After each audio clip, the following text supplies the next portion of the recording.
Лето 2014 года. Прошло всего несколько месяцев, как в Россию и страны СНГ пришла китайская государственная компания New Era. При этом уже сегодня мы видим огромный охват компании, который затронул все крупные города России. Можно констатировать эпидемию New Era.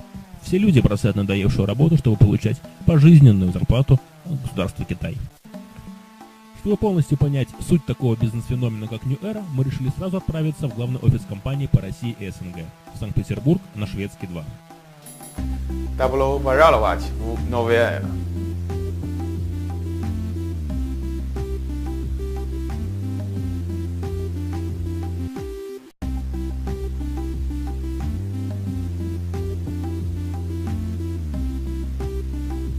Видел де сертификат в Китае для космонавтов официальный.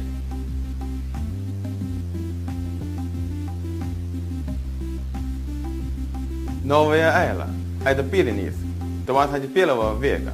Мы государственная корпорация Китая, которая успешно работает с 1995 года.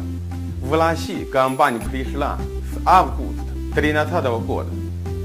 Бизнес-модели компании уникальные в мире. Цели компании предоставить людям пожизненные ежемесячные выплаты.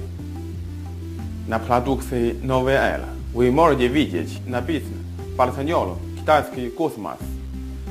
Все наши космонавты едят продукции компании.